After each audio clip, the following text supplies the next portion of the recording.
1 Corinthiens 3, verset 1er. Pour moi, frères, ce n'est pas comme à des hommes spirituels que j'ai pu vous parler, mais comme à des hommes charnels, comme à des enfants en Christ.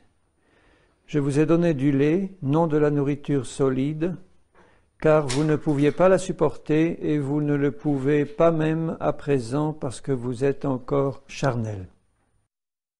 En effet, puisqu'il y a parmi vous de la jalousie et des disputes, n'êtes-vous pas charnels et ne marchez-vous pas selon l'homme? Je m'arrêterai là déjà. Il y a d'abord deux catégories d'hommes sur la terre. Il y a ceux qui sont sauvés et ceux qui ne le sont pas. Il n'y en a que deux, il n'y en a pas trois ni quatre. Il n'y en a pas qui sont au milieu, qui sont à demi sauvés ou à demi perdus. Il y a ceux qui sont sauvés et ceux qui sont perdus. Ceux qui sont sauvés sont ceux qui ont accepté vraiment le Seigneur Jésus comme leur Seigneur et leur Maître, qui ont compris ce que Jésus est venu faire sur la croix et qui lui ont donné leur vie à 100%. Les perdus sont ceux qui n'ont pas encore entendu parler de Jésus ou qui ont entendu parler de Jésus mais qui n'ont pas encore donné leur cœur au Seigneur, qui n'ont pas encore cédé leur vie au Seigneur. Et parmi les chrétiens, cette fois, ceux qui sont sauvés, il n'y a que deux catégories de chrétiens. Il y a les chrétiens charnels et les chrétiens spirituels.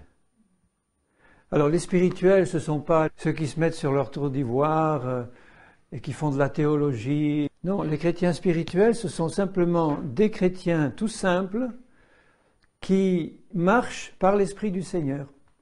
C'est pour ça qu'on les appelle spirituels.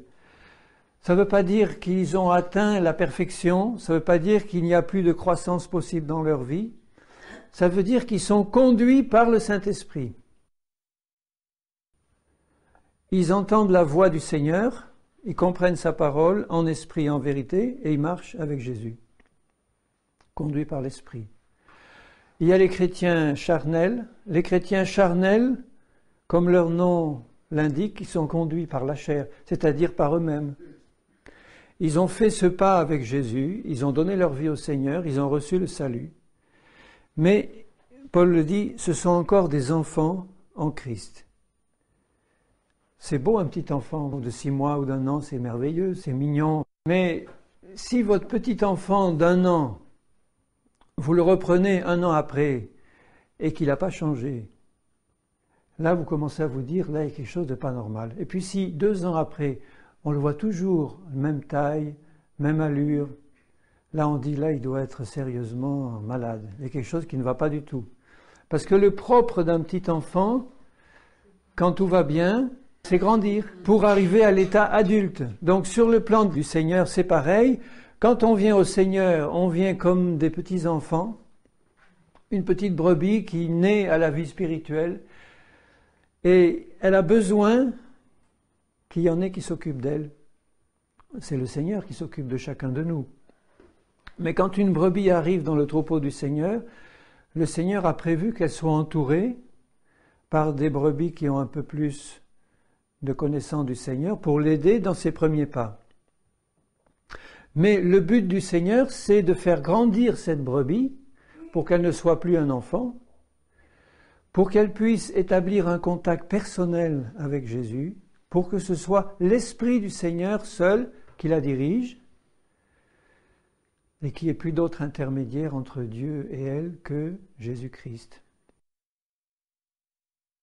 Et tant que nous ne sommes pas personnellement conduits, alors ça, sans esprit d'orgueil, ni de dispute, ni de division, ni quoi que ce soit, un chrétien spirituel, par définition, ça ne peut pas être un chrétien orgueilleux.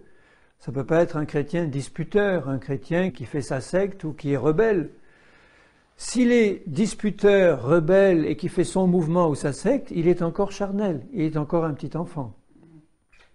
Tandis que s'il a atteint, par la grâce du Seigneur et par le travail de Jésus dans le cœur, s'il a atteint ou s'il a compris ce que c'est que la marche par l'Esprit, être un chrétien spirituel, à ce moment-là, il va pouvoir être utile entre les mains du Seigneur.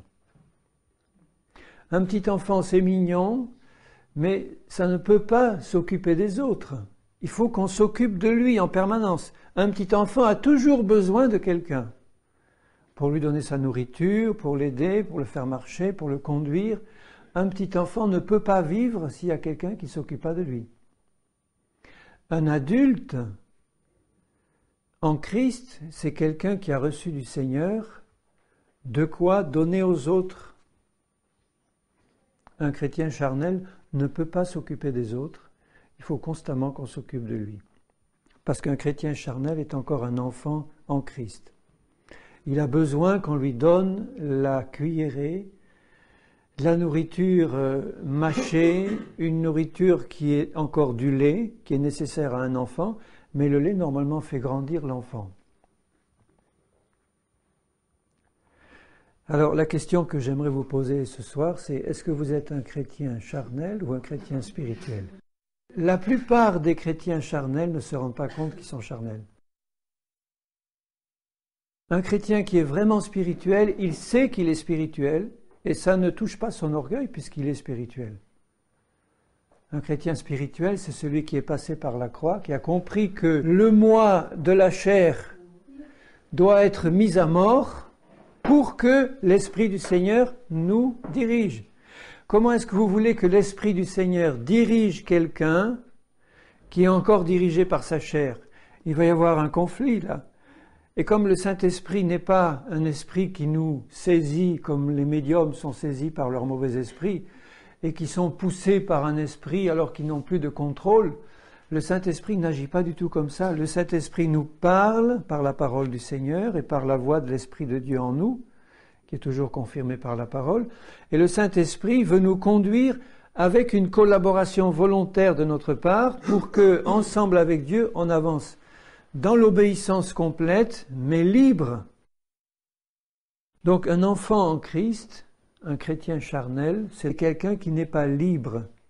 Vous vous rappelez ce que Paul dit aux Galates? Il dit, c'est pour la liberté que Christ vous a affranchis. Ne vous laissez pas remettre à nouveau sous le joug de la servitude. Et ce joug de la servitude, c'est le joug de la chair. Parce que les Galates avaient commencé par l'esprit, ils avaient bien commencé et ils s'étaient petit à petit fait remettre, ils avaient accepté de se remettre sous le joug de la loi, donc d'une loi qui n'était pas une loi qui leur permettait de marcher par l'esprit. Ils avaient recommencé à judaïser, alors que le Seigneur a dit que quand nous sommes en Christ, eh bien, il nous a libérés du joug de la loi.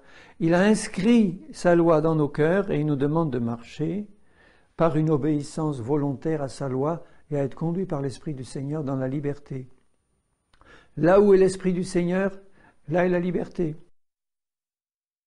Si vous êtes dans un système religieux humain, où vous avez un pape, où vous avez toute une hiérarchie qui dépend de ce pape, et où vous avez au bout de la ligne les brebis du Seigneur qui ne sont pas capables d'écouter pour elles-mêmes la voix du Saint-Esprit et de marcher dans la liberté de l'Esprit, vous êtes encore dans la chair, ou nous sommes encore dans la chair dans ce cas-là. Nous sommes encore maintenus comme des enfants en Christ dans un système qui n'est pas du Seigneur. C'est pour ça que je voudrais bien insister sur ceci, c'est que le Seigneur veut nous faire grandir de l'état d'enfant en Christ à l'état d'adulte en Christ. Et un état d'adulte en Christ, c'est pas quelqu'un qui est au-dessus des autres et qui se croit quelqu'un de supérieur spirituellement. C'est exactement le contraire, puisque Jésus, lui, qui est Dieu le Fils, il est descendu comme un serviteur et il a dit à ses disciples, vous dites que je suis le maître, et vous dites bien parce que je le suis, mais je suis venu non pas pour dominer sur vous, mais pour vous servir. Et il leur a lavé les pieds. Et il dit, faites comme moi, ce que j'ai fait, faites-le aussi. Donc plus tu vas grandir en Christ, et plus tu vas comprendre que tu dois ressembler à ton maître et faire comme lui. Est-ce que Jésus dépendait d'un comité religieux humain pour exercer son ministère? Est-ce que Jésus a dépendu quelque part d'un comité de pharisiens, de docteurs de la loi? À 12 ans, quand il allait discuter avec les docteurs de la loi, ils étaient émerveillés de voir sa sagesse. D'où avait-il cette sagesse?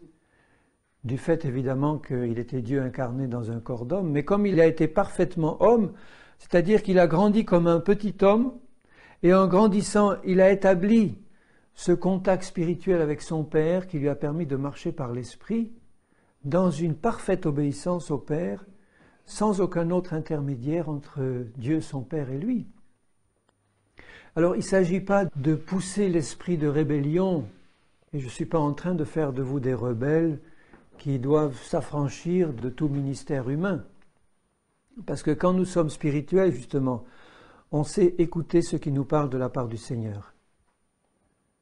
Quand on est spirituel, ça peut être un petit enfant qui va vous dire une vérité, tu sais dans ton cœur que ça vient de Dieu, et tu vas écouter.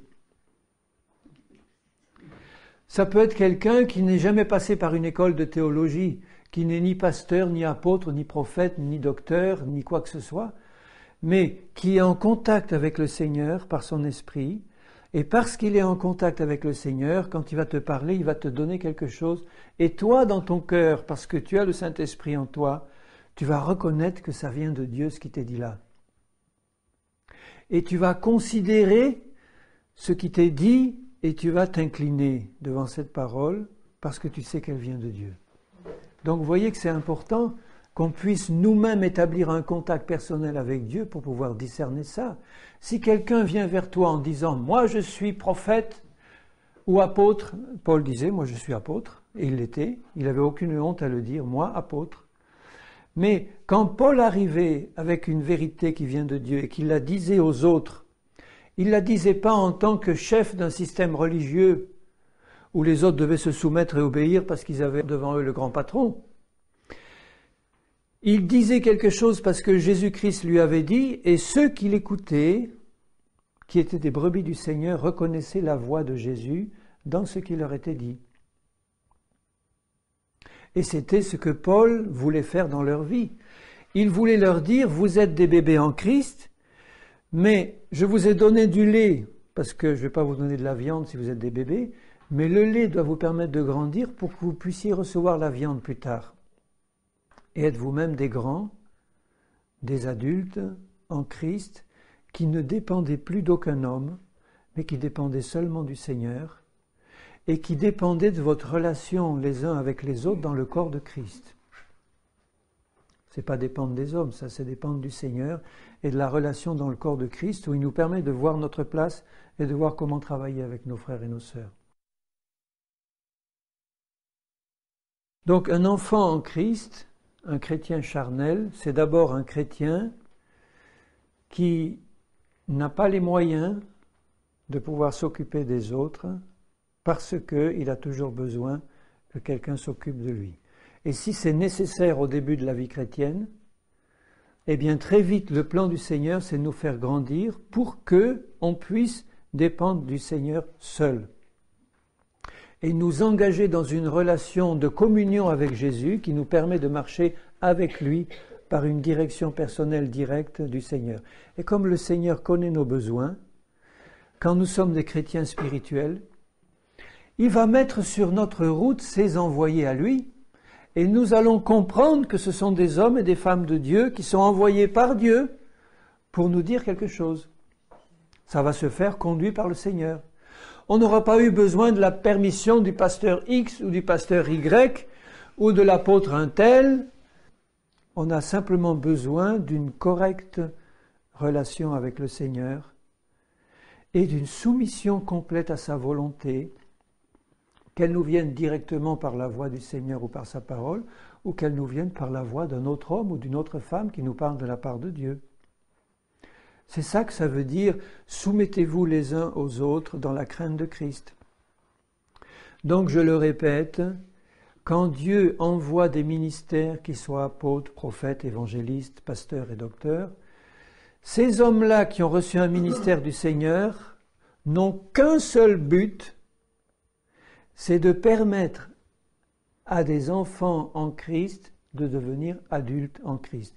C'est de permettre à ceux qui n'ont pas, au début de leur vie chrétienne, de relation personnelle avec Jésus, de leur permettre d'établir ce contact personnel avec Jésus et de les remettre ensuite à la grâce du Seigneur. C'est comme ça que Dieu a prévu. que ça soit fait. Tandis que ce que les hommes ont construit, ces systèmes religieux, ces dénominations où vous avez des chefs, des apôtres, des prophètes qui sont institués par le mouvement, reconnus dans le mouvement, et qui exercent une domination qui n'est pas spirituelle sur le troupeau, à la limite même dans certains de ces mouvements, on dit si vous allez dehors, vous êtes perdus. Donc si vous sortez de l'influence de notre sphère à nous, je ne veux pas donner des noms d'églises, mais on en connaît des grandes où on dit en dehors de telle église, il n'y a pas de salut. Ou en dehors de tel mouvement, eh bien tu risques de te perdre. Dès qu'un mouvement devient sectaire, vous aurez cette idée-là qui est dedans. Si tu sors du milieu de nous, tu risques de te perdre. Parce que tu n'es plus dans la révélation de la vérité, avec un grand V, sous-entendu la vérité, c'est chez nous qu'on la reçoit. Tandis que si tu travailles vraiment pour le Seigneur, tu es envoyé par Dieu quelque part, n'importe où, dans un village de France, du fond de la Lozère ou des Ardennes ou d'ailleurs, où tu es envoyé au fin fond de l'Afrique, qu'est-ce que tu vas faire si tu es un chrétien spirituel? Tu vas établir ton contact avec Jésus et tu vas dire « Jésus, qu'est-ce que tu veux que je fasse pour toi dans cet endroit perdu ?» Jésus va te dire sûrement « Tu vas faire ce que je t'ai dit dans ma parole. » C'est-à-dire, tu vas parler de moi à ceux qui ne me connaissent pas, dit Jésus, et à ceux qui me connaissent déjà, s'il y en a dans le coin. Tu vas établir avec eux une relation fraternelle parce que vous êtes membres du même troupeau. Donc Jésus, en dehors de toutes les étiquettes, de toutes les dénominations, de tous les ismes et de ce que les hommes ont construit, il veut que le troupeau du Seigneur se reconnaisse comme membre du même corps et travaille ensemble pour lui là où ils sont. Alors qu'aujourd'hui, qu'est-ce que vous voyez? Vous voyez exactement l'inverse. Vous allez quelque part, vous venez de rencontrer le Seigneur, vous êtes encore tout naïf, vous ne savez pas qu'il existe 2000 ou 3000 dénominations chrétiennes, chacune gardant jalousement le flambeau pour elle. Vous arrivez quelque part, vous rencontrez un chrétien et il vous dit « Toi, tu es chrétien ?»« Oui, je suis chrétien. »« À quel mouvement tu appartiens ?»« Ou bien, à quelle église tu... » Moi, à l'église du Seigneur Jésus, mais l'église du Seigneur Jésus, c'est qu'elle, je ne la connais pas celle-là, moi. Où elle a son quartier général, qui est son chef, qui est son apôtre, qui, etc., etc. Et si jamais tu dis, ah ben moi, je suis pentecôtiste, et que lui c'est un darbiste, vous allez voir le contact. À moins que ce soit des chrétiens spirituels. Mais je dirais, s'ils ont atteint la stature de chrétiens spirituels, ils ne peuvent plus être ni darbistes, ni pentecôtistes, ni catholiques, ni protestants, ni quoi que ce soit. Parce qu'ils ont compris que nous sommes membres d'un corps dont la tête est unique. Et que dans ce corps-là, il y a des brebis que le Seigneur a sauvées par son sang, et comme Jésus a dit à Pierre, eh bien, tu vas paître mes brebis. Il dit, paie mes agneaux, paie mes brebis. Ça veut dire que c'est une responsabilité. Ce qu'il veut dire à Pierre, il veut dire, toi Pierre, je te donne la responsabilité d'établir avec moi une relation telle que tu vas pouvoir recevoir de moi quelque chose de bon à donner à mes agneaux. Et prends garde, parce que si jamais tu leur apportes de la viande avariée ou du lait pourri ou des choses qui n'ont rien à voir avec ma parole, tu seras jugé plus sévèrement parce que tu vas en perdre au lieu d'en sauver. Et Pierre le savait. Tu vas établir avec moi une relation telle que tu vas pouvoir recevoir de la bonne nourriture, soit du lait si ce sont des petits agneaux en Christ, soit de la nourriture solide si ce sont déjà des chrétiens qui sont plus avancés avec le Seigneur, mais de toute manière quelque chose qui vont pouvoir digérer pour les faire grandir, pour que eux aussi puissent avoir avec moi, Jésus, ce contact personnel où je vais pouvoir les diriger et me servir d'eux sans aucun intermédiaire. Et vous savez que les hommes religieux n'aiment pas du tout ce que je suis en train de vous dire là. Notre responsabilité, c'est d'établir avec Jésus un contact personnel, sans aucun intermédiaire. Ça ne veut pas dire que ce contact va faire de nous des rebelles. Vous vous rendez compte ce que ça signifie? Que si nous arrivons à établir un contact personnel avec Jésus, lui, le Fils de Dieu, le Dieu Tout-Puissant, lui qui a été si soumis à son Père toute sa vie, qui sait ce que c'est que marcher par l'Esprit, qui est venu sur cette terre, qui a vécu comme nous et qui connaît nos problèmes et nos difficultés, si nous arrivons à établir ce contact personnel avec Jésus, vous croyez qu'il va nous donner des mauvaises choses? Vous croyez qu'il va nous donner des serpents, des scorpions à manger? Il va nous donner une nourriture telle que nous allons être changés à son image à lui, que nous allons lui ressembler de plus en plus et que nous allons pouvoir apporter quelque chose de bon à ceux qui nous entourent. Et ce ne seront pas des travaux de rebelles que nous allons faire, ce sont des travaux d'hommes et de femmes qui sont soumis à leur Seigneur, qui sont remplis du Saint-Esprit, qui ont donc de l'amour pour les autres et qui ne sont pas là pour les critiquer, pour les pointer du doigt, pour leur dire, en leur assénant des coups de Bible sur la tête, tu te trompes, tu fais ça de travers. On a le devoir de le dire si quelqu'un se trompe et fait de travers, mais dans l'amour du Seigneur, parce qu'il y va de la gloire de Dieu. Si je vois un frère s'enfoncer dans des choses qui sont charnelles, qui ne sont pas de Dieu, ma responsabilité, c'est de lui dire, c'est de le prendre à part avec amour et dire, mon frère, tu te trompes, tu es en train de te perdre, comme les Galates, dans des choses charnelles, humaines, que Dieu n'a pas construites. Et tu voudrais recevoir une bénédiction de Dieu dans quelque chose que les hommes ont construit. Tu penses faire mieux que Dieu avec un système humain? C'est ça que tu cherches? Sinon, tu ne trouveras pas quelque chose de mieux que dans la parole du Seigneur et dans un contact personnel avec Jésus. Vous voyez le problème de ces Corinthiens? Les Corinthiens avaient été évangélisés par Paul. Il ne pouvait pas avoir de meilleur évangéliste que lui, à part le Seigneur Jésus. Donc Paul avait donné tout son cœur pour les faire sortir du paganisme, et Corinthe c'était une ville païenne épouvantable, pour les amener au Seigneur, pour les enseigner, pour leur donner les rudiments, les bases. Et puis il est obligé de leur écrire des années après pour leur dire, mes Corinthiens, mes enfants bien-aimés, il leur disait, mes enfants chéris, que je chéris dans le Seigneur, mais vous êtes charnels. Au lieu de marcher par l'esprit, vous marchez par la chair.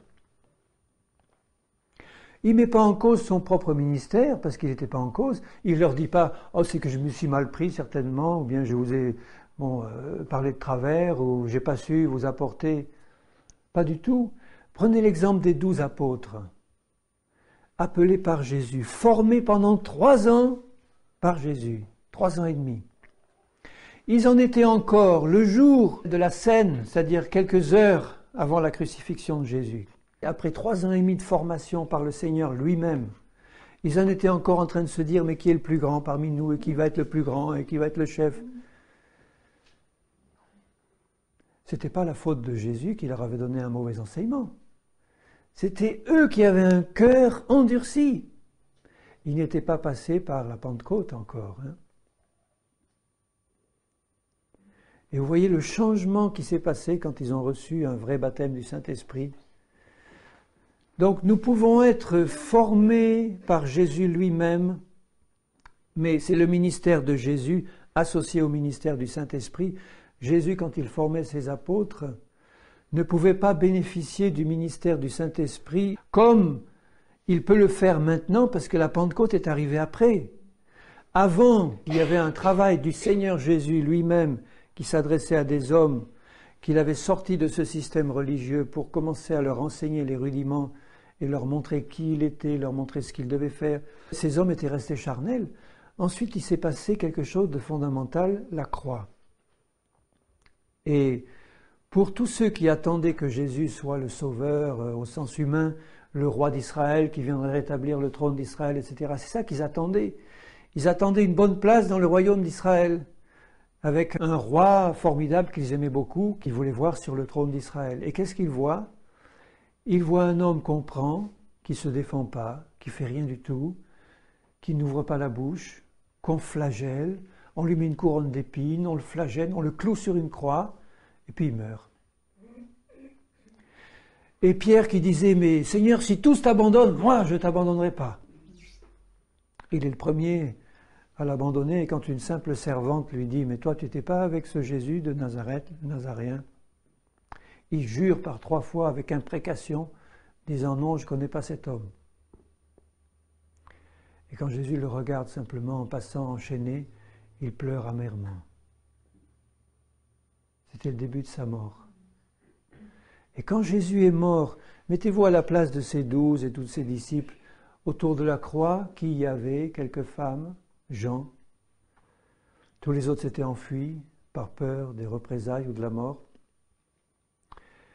Et si j'essaie de comprendre ce qui se passait dans le cœur de Pierre, le grand apôtre Pierre, qui pleurait amèrement, et pour tous ces apôtres qui avaient fui quand Jésus a été arrêté, ils devaient tous pleurer amèrement, de savoir que leur maître bien-aimé était mort.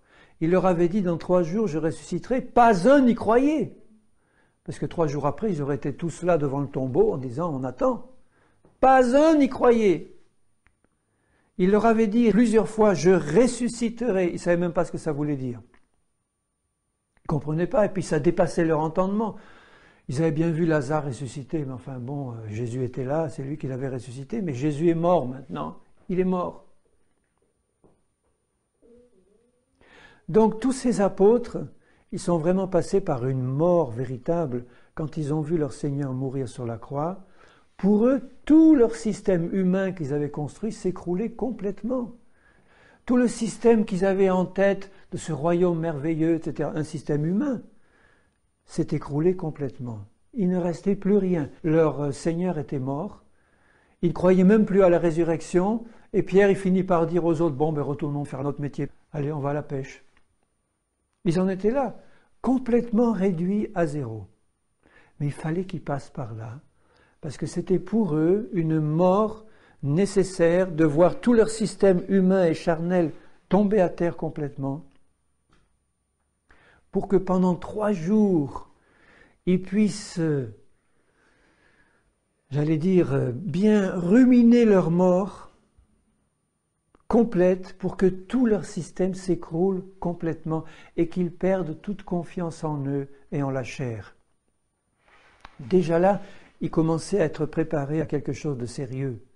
Parce que le jour de la résurrection, ce matin merveilleux, où Marie parle à Jésus et va l'annoncer aux autres, ils ne la crurent pas. Il faut que Jésus se manifeste personnellement devant eux, et encore, ils croyaient que c'était un fantôme. Ils ne l'ont pas cru. Vous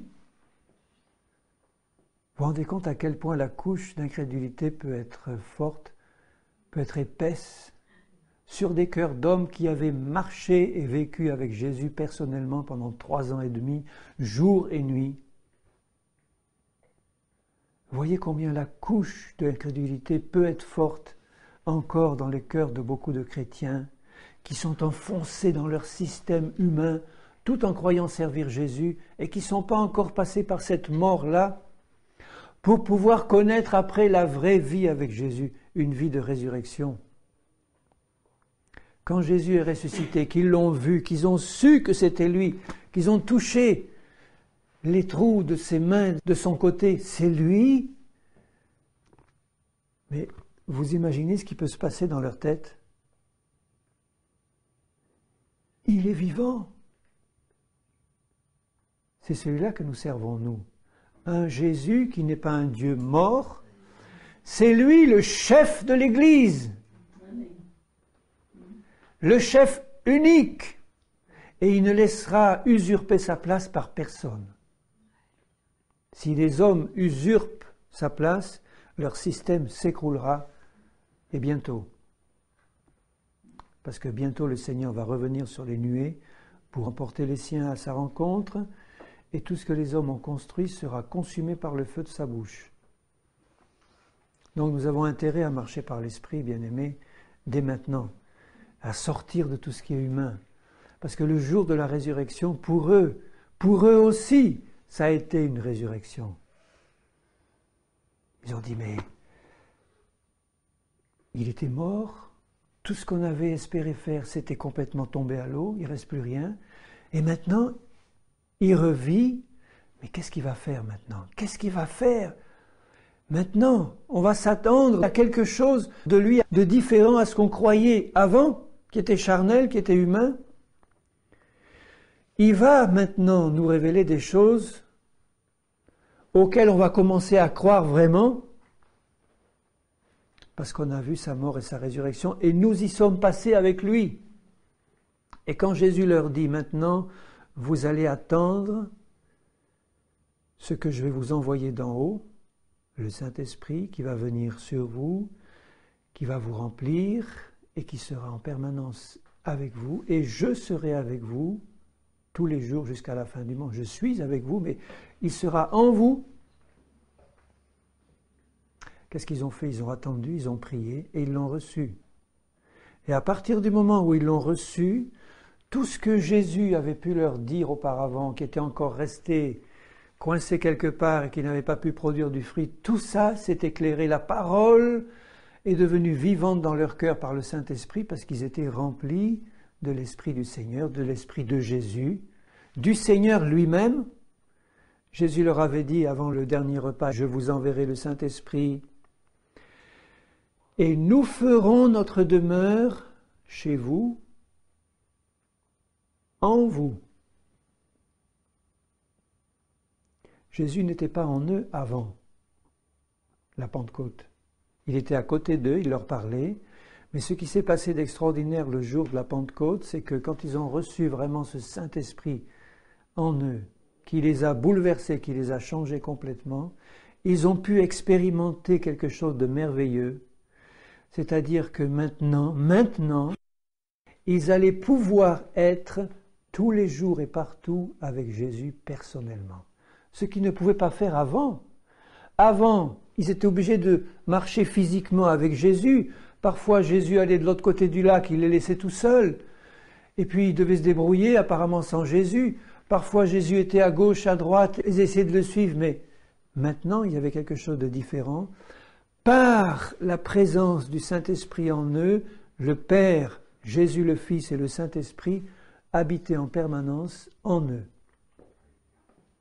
Et c'est ça qui a fait toute la différence entre avant et après.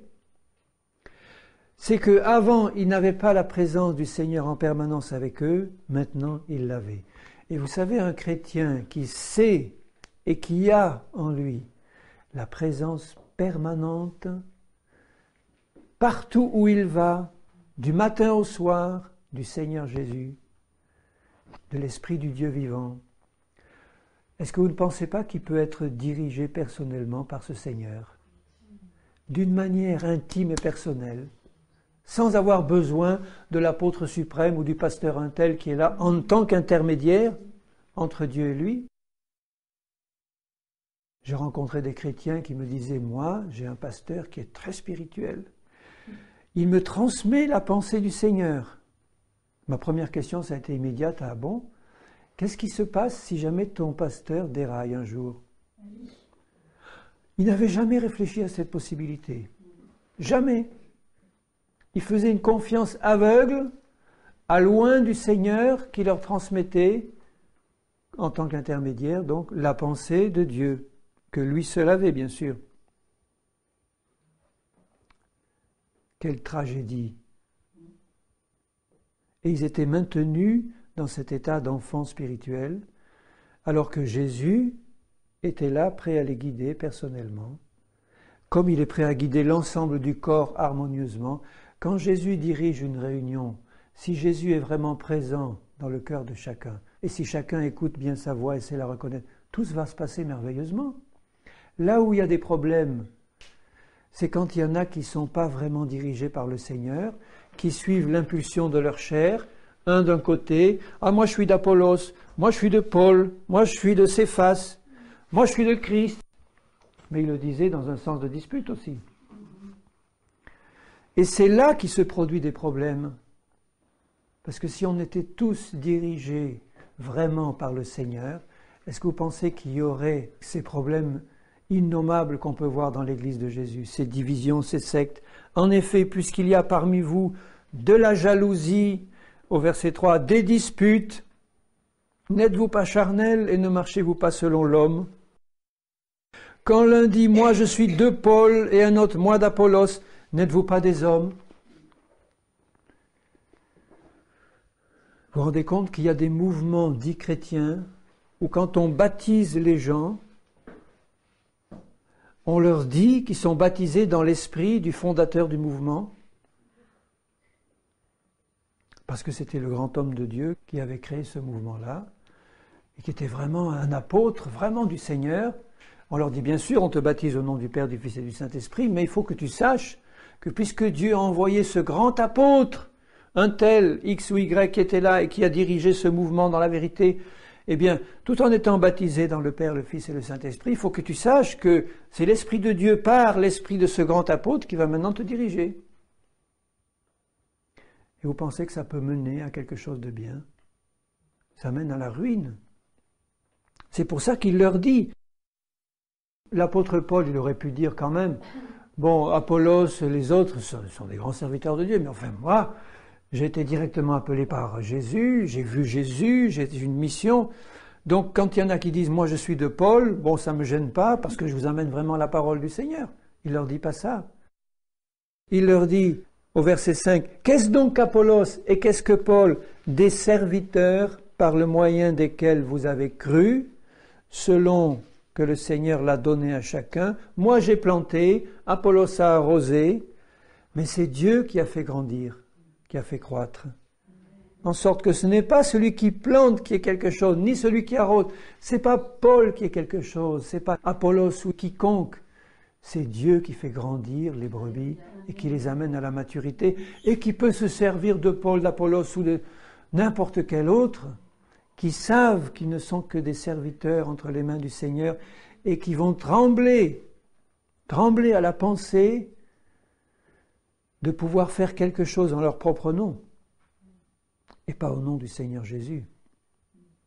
C'est terrible, cette tendance charnelle que les hommes ont à construire leur propre système, à s'entourer tout de suite de leur cour et puis de leur église où les gens ont les yeux fixés vers l'homme au lieu de les avoir fixés vers Jésus. C'est pour ça que je vous lis ce passage-là, pour vous exhorter à établir un contact personnel avec Jésus et à marcher seul avec lui. À marcher seul avec lui. Seul, pas de manière absolue bien sûr, mais je veux dire, dans votre marche chrétienne, ne dépendez que de lui. Et après, en tant que chrétien, on est tous membres d'un corps. Mais chaque cellule, chaque membre de ce corps est directement relié à la tête qui coordonne le tout et tout est harmonieux.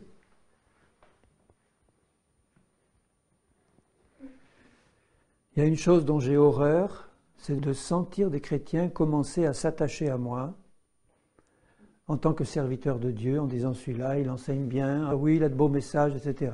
Il y en a qui me le disent. Je dis très bien.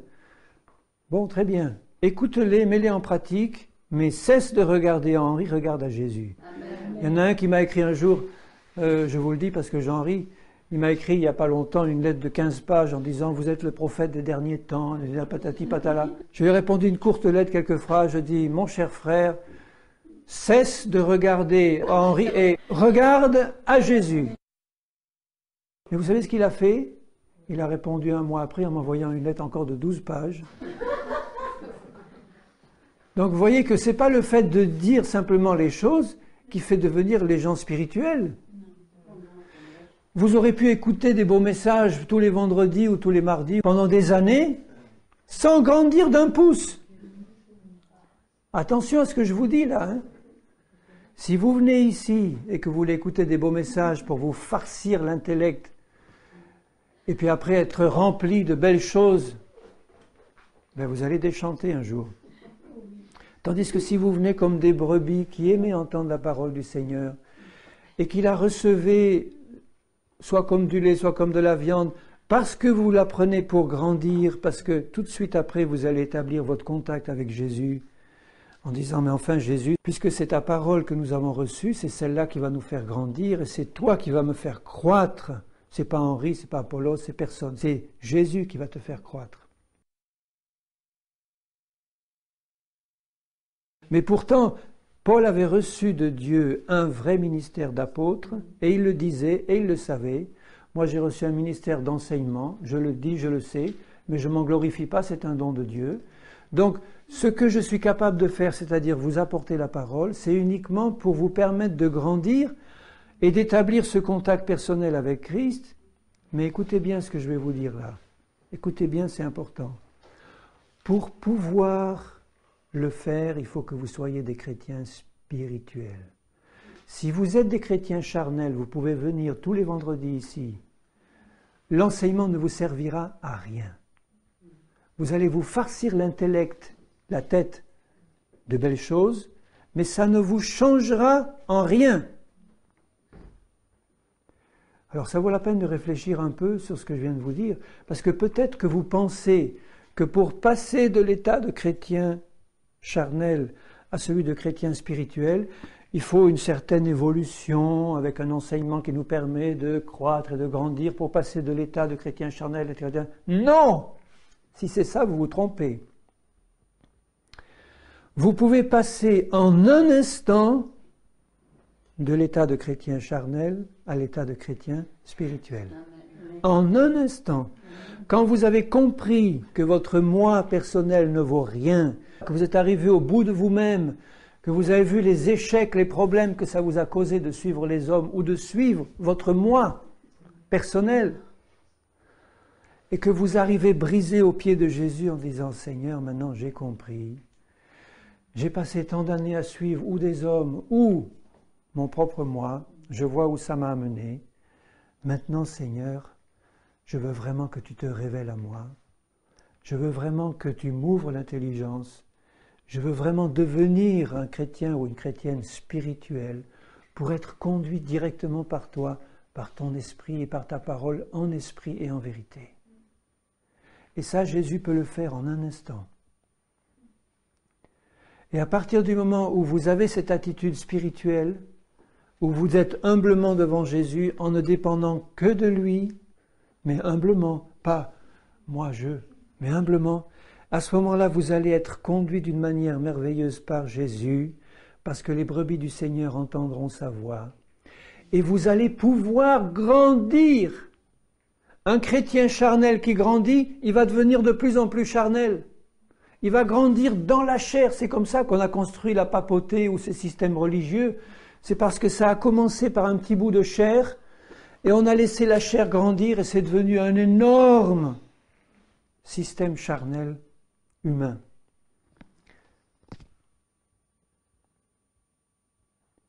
Ce que le Seigneur veut, c'est que, étant spirituel, étant des enfants en Christ, mais vraiment spirituels, vous puissiez grandir spirituellement, du lait puis de la nourriture solide, et à ce moment-là, nous atteindrons l'état de maturité. Parce que nous avons commencé dans l'esprit, nous continuerons dans l'esprit pour aller dans la plénitude de l'esprit. Ce qui est charnel restera toujours charnel. Ce qui est de la chair ne peut produire que quelque chose de charnel. Donc si vous venez à des réunions en étant un chrétien charnel, je vous assure que vous n'allez pas grandir spirituellement par les messages qui vous seront donnés. À moins que, par ces messages, vous puissiez comprendre que vous êtes un chrétien charnel et que vous puissiez vous placer devant Jésus dans un état de vraie repentance en disant « Seigneur, j'ai compris, merci Seigneur, je suis un chrétien charnel. Jusqu'ici, je n'ai marché que en suivant mon moi, ma chair. Vraiment, je le comprends maintenant. C'est une grâce du Seigneur, ça. D'arriver à comprendre, c'est la bénédiction que je demande à Dieu pour moi. Demandez-la aussi pour moi à Dieu. Je dis, Seigneur, donne-moi la capacité de prêcher ta parole avec une telle onction de l'Esprit que cette onction de l'Esprit donne une conviction de péché ou une conviction de charnel à ceux qui le sont, pour qu'ils puissent se placer vraiment devant toi en disant « Seigneur, mes yeux se sont ouverts et maintenant tu vas pouvoir traiter le mal à la racine. » Parce que je vous le répète, les chrétiens charnels ne se rendent pas compte qu'ils sont charnels. C'est justement pour ça qu'ils sont charnels. Ils ne se rendent pas compte. Souvent, ils se croient même très spirituels parce qu'ils font beaucoup de choses pour Dieu. Certains peuvent être même équipés de dons spirituels, de miracles, de signes et de prodiges, et ils sont quand même charnels. Parce qu'on peut être charnel en exerçant la puissance du Saint-Esprit. Celui qui est charnel, c'est toujours le moi qui va transparaître. Quelque part, le moi, d'une manière ou d'une autre, va se faire le centre de quelque chose. C'est très subtil. Hein? Le moi, hein? J'écoute la manière dont certains chrétiens témoignent, immédiatement je sais que c'est par le moi qui était, même s'il dit, oh, je vais vous dire quelque chose à la gloire de Dieu, eh bien vous savez, aujourd'hui Dieu s'est servi de moi pour faire ci, pour faire ça, et je sens la puanteur de la chair se dégager de ces phrases, alors qu'un autre va dire exactement les mêmes mots. Il va dire, je vais vous raconter quelque chose pour la gloire de Dieu, Dieu s'est servi de moi pour faire ci et faire ça, mais c'est dit dans l'esprit. Donc, l'odeur n'est pas la même. Pourtant, apparemment, c'est les mêmes mots. C'est rien, apparemment, qui change, mais c'est l'esprit qui est derrière qui est différent. Et si celui qui est charnel, donc qui est en train de dire quelque chose poussé par la chair, ne s'en rend pas compte, il répand la mort au lieu de répandre la vie. Donc nous avons besoin de comprendre, par une révélation du Saint-Esprit, si nous sommes encore charnels, ou si quelque part dans notre état spirituel, c'est encore la chair qui prend le dessus. Et c'est une bénédiction de Dieu quand on commence à s'en rendre compte. Vous savez, on passe de l'état de Romains 6 à l'état de Romains 7 et à l'état de Romains 8. L'état de Romains 6, c'est celui qui a compris le salut par la foi en Christ, par l'œuvre de la croix, etc. Il a compris ce que c'est que le salut. Il a compris même ce que c'est que la mort et la résurrection en Christ, mais il ne l'a pas compris d'une manière vraiment spirituelle, où la chair est vraiment mise à mort. Et l'état de Romains 7, c'est quand vous voyez Paul s'écrier à la fin de Romains 7, « Misérable que je suis, je veux faire le bien et je sens dans ma chair, dans mon corps, une loi qui s'oppose à la loi de l'esprit et qui me fait toujours tomber. » Déjà ça, c'est une réaction de chrétien qui comprend qu'il est charnel. Parce qu'il dit « misérable que je suis », le chrétien charnel, il ne dit pas ça. Pas du tout. Tandis que quand la lumière se fait, quand le Saint-Esprit nous montre que nous sommes en fait conduits par la chair, eh bien, la réaction, c'est celle que Paul indique là, c'est de se mettre devant Jésus en disant « misérable que je suis ». Qui me délivrera de ce corps de mort? Et à ce moment-là, le travail du Seigneur, le Seigneur Jésus lui-même va lui dire « mais maintenant je vais te montrer une chose, mais pas quelque chose que tu as saisi intellectuellement, quelque chose maintenant que tu vas comprendre dans tes entrailles, dans le fond de ton cœur, que la loi de l'esprit de vie en Jésus t'a libéré de la loi, de la chair, du péché et de la mort. » Mais tu vas le sentir, tu vois, parce que tu es passé vraiment par ces 3 jours affreux que les disciples ont connus quand Jésus est mort. Ils sont morts avec lui, vraiment. Doublement, parce qu'ils sont morts avec lui, parce que tout s'écroulait, et ils sont morts avec lui parce que quand Jésus est mort, la parole de Dieu nous dit que Dieu le Père, qui nous a placés en lui, nous a tous fait mourir en lui quand lui est mort, et quand lui est ressuscité, il nous a tous fait ressusciter en lui et avec lui. Donc ils l'ont vécu comme doublement, eux. Ils sont morts complètement quand Jésus est mort. Quand il est ressuscité, ils sont nés à une vie nouvelle qui n'avait plus rien à voir avec les 3 ans et demi, qui étaient pourtant glorieux, qu'ils avaient connus avant, où ils avaient accompli des miracles, des signes, des prodiges, chassé les démons et tout. À partir du jour où ils ont reçu la plénitude de l'Esprit Saint, ils ont pu être dirigés par le Saint-Esprit. Et ils ont pu grandir. Ils ne sont pas devenus parfaits du jour au lendemain. Donc vous voyez l'idée que je voudrais encore mettre dans votre cœur, c'est qu'à partir du moment où vous commencez à marcher avec le Seigneur en étant dirigé vraiment par lui seul, ça veut dire que vous allez entrer dans un processus de croissance. Ça veut dire que vous ne serez pas parfait dès le début, que vous pourrez encore faire des erreurs et des chutes, mais que vous avez mis vos roues sur les bons rails, ceux de l'Esprit du Seigneur. Vous êtes tirés vraiment par le Saint-Esprit dans la bonne direction. Et à ce moment-là, tout concourt à votre bien. Et vous pouvez grandir. Vous comprenez ça? Il faut le vivre. Le Seigneur en a assez de ces constructions humaines où nous pouvons encore nous trouver, ou de cette marche par la chair où nous pouvons encore nous trouver. Il nous aime d'un amour infini. Tout son amour infini consiste à nous révéler tout ce qu'il y a de charnel encore dans nos vies. Mais nous devons honnêtement nous placer devant lui en disant « Seigneur, ouvre-moi les yeux. Ouvre-moi les yeux parce que je ne veux dépendre que de toi. » S'il voit dans ton cœur que dans le fond de ton cœur, tu n'es pas encore pleinement décidé à ne dépendre que de lui, il ne t'ouvrira pas encore les yeux. Parce que pour certains chrétiens, c'est une chose terrible que de ne dépendre que de Jésus seul. Ils sont tellement habitués à leur système, à leur église, à leur pasteur, à leurs habitudes, à leurs horaires, à leurs activités, que si on leur dit maintenant, plus rien de tout ça, tu vas, toi, marcher avec Jésus seul. Oh. La peur, la crainte, et si je me trompe, et comment je vais faire Nous avons un Dieu vivant qui est capable de s'occuper de ceux qui lui donnent leur vie entièrement à 100%. Et si c'est votre cas, si vous dites ce soir, ça m'est jamais arrivé vraiment, Seigneur, comme ça, mais je veux mettre toute béquille humaine de côté, je veux ne dépendre que de toi seul pour faire ta volonté, avec humilité, obéissance et amour. Je veux tout abandonner pour te suivre, y compris moi-même. Abandonner moi-même. Seigneur, à partir de là, je te donne ma vie pour que tu la diriges tout seul. Il va se passer des choses intéressantes dans votre vie si vous le faites vraiment. Il va y avoir des déchirements. Il va y avoir des choses difficiles qui vont vous arriver. Il va y avoir des incompréhensions de la part de ceux qui se disaient vos meilleurs amis chrétiens.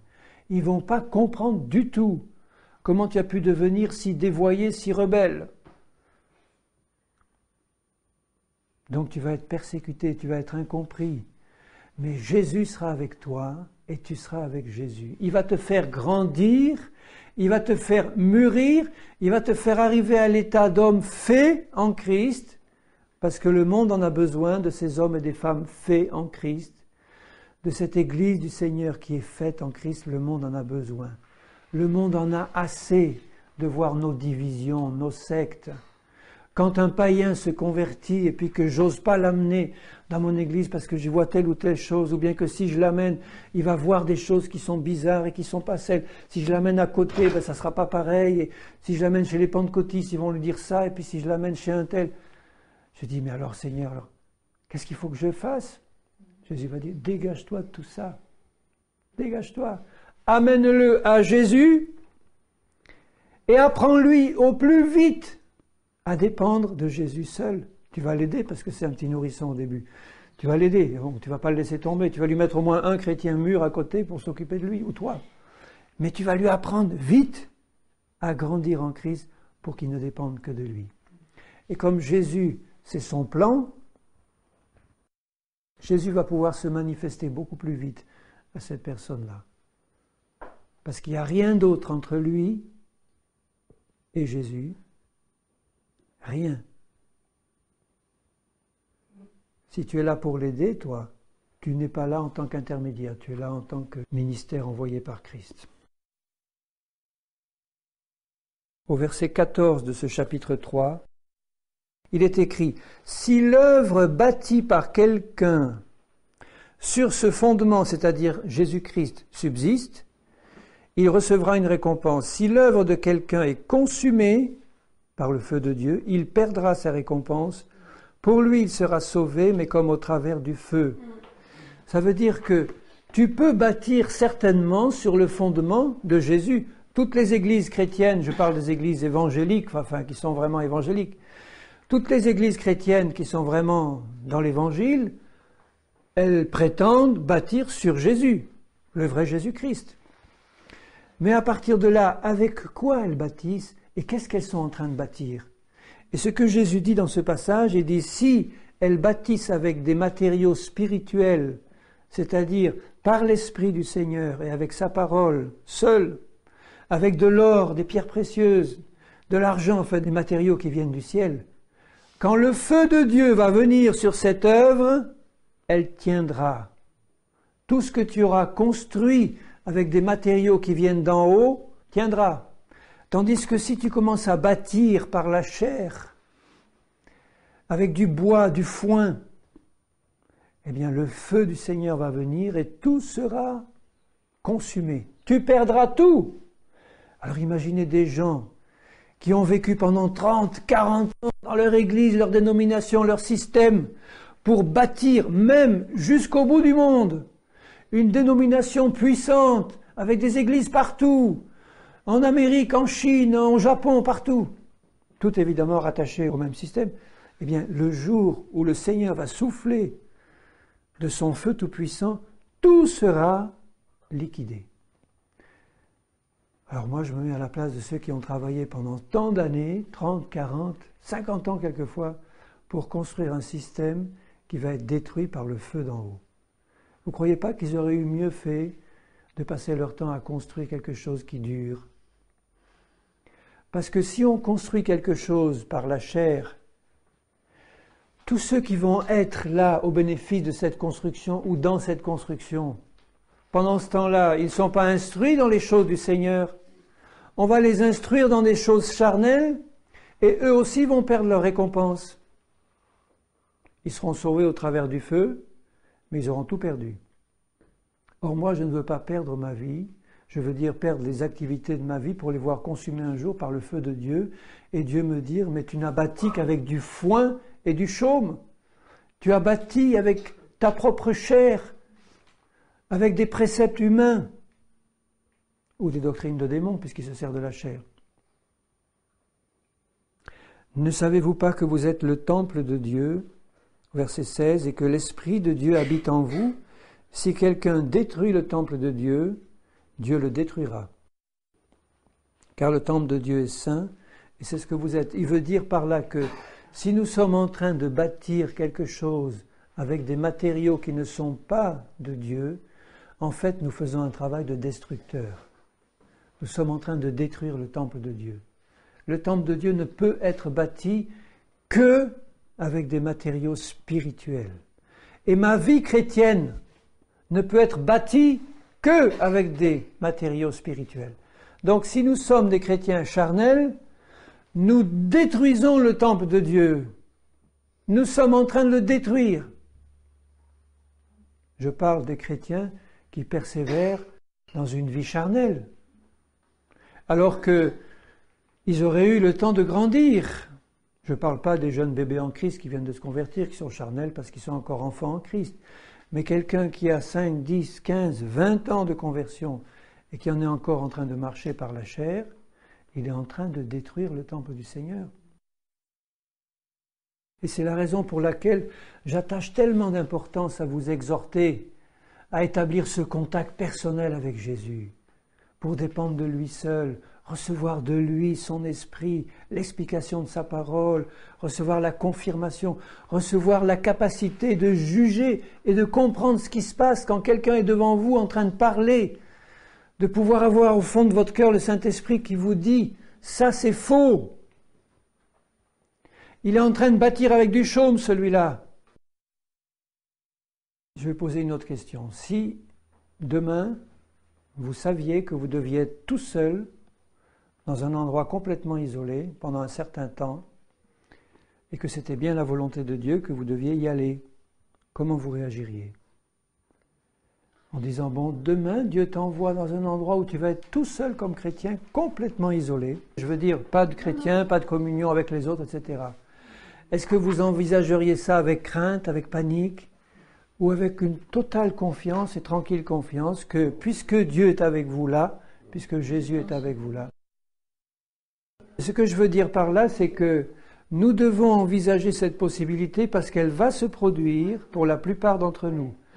Je vous le répète, nous allons dans des temps où les chrétiens fidèles deviendront de plus en plus rares, où les églises fidèles vont devenir très rares, et où le Seigneur va nous demander de marcher vraiment seul avec lui, Et il pourvoira à nos besoins comme il a pourvu quand Élie était tout seul près du torrent de Kérit. Il a envoyé des corbeaux pour le nourrir. Il faut bien dans notre cœur qu'on réalise que nous sommes membres d'un corps dont Jésus est la tête et que dans ce corps nous sommes tous interdépendants et que nous avons besoin les uns des autres, mais ça va être conduit par le Saint-Esprit. Je ne vais plus être tout seul au monde indéfiniment, je sais que j'appartiens à un corps. En conclusion, l'homme ou la femme spirituelle, en Christ, il a toujours la conscience d'appartenir au corps de Christ. Donc les deux doivent être dans notre vie. L'assurance que c'est Jésus seul qui nous conduit parce que nous sommes directement en contact avec lui. Mais comme Jésus a dit que nous sommes membres d'un corps, je dois aussi rester attentif à ce que le Seigneur va me dire ou me donner au travers du corps de Christ, sans aucune relation de dépendance ou de domination. Simplement une dépendance spirituelle qui est la dépendance d'un corps. Parce que si Dieu, dans sa grâce, te donne des dons que moi je n'ai pas, et c'est ce qu'il fait, eh bien, c'est uniquement pour que tu puisses me donner quelque chose de la part de Dieu. Ça ne va rien enlever à ma relation personnelle avec Jésus, et je sais que c'est Jésus qui a décidé de se servir de toi pour m'apporter quelque chose de bon. Tandis que si je cultivais un état d'esprit isolationniste en disant que Dieu est moi, et maintenant, eh bien, le reste, bon, je m'en passe, à ce moment-là, on retombe dans quelque chose de charnel. Donc, les deux sont bien équilibrés. Il faut qu'il y ait une dépendance unique et personnelle de Jésus, de tous. Et puis, dans cette dépendance-là, je vais pouvoir discerner ce qui vient de Dieu ou pas, ce qui vient de la chair ou pas, dans ce qui m'est apporté par les autres, en sachant que j'ai toujours besoin du corps de Christ, parce que Jésus se manifeste au travers du corps. Et ce que le monde extérieur a besoin de voir, ce n'est pas une église organisée à la manière humaine, c'est un corps vivant rempli de la présence de Jésus. Et il verra bien que Jésus conduit tout seul la vie de ceux qui l'amènent à lui. Il va choisir un tel pour lui apporter quelque chose, et le lendemain, ça sera tel autre, ça sera conduit par Dieu. Mais on va dépendre du Seigneur dans une relation vivante de corps. Et c'est la grande différence entre le corps de Christ et une dénomination chrétienne qui n'est pas son corps. De même ici pour ce groupe-là, vous voyez, nous ne devons pas centrer notre intérêt sur ce groupe. Absolument pas. On doit centrer notre intérêt sur le Seigneur et sur le corps de Christ. Le corps de Christ à Codognan, qu'est-ce que c'est? C'est l'ensemble de ceux qui ont vraiment donné leur vie au Seigneur et qui lui appartiennent. Le corps de Christ à Codognan, ce n'est pas ce groupe-là. D'autant plus qu'il y en a pas mal, ou la plupart, qui ne sont pas sur Codognan. Mais le corps de Christ, partout où je suis, ce sont mes frères et mes sœurs. Donc je refuse les étiquettes, je dis bon, ce qui est important, c'est de voir que mon frère est né de nouveau. Il est né de nouveau, on est membre du corps. Aucun organisme humain ne doit nous séparer. On va marcher ensemble pour Jésus.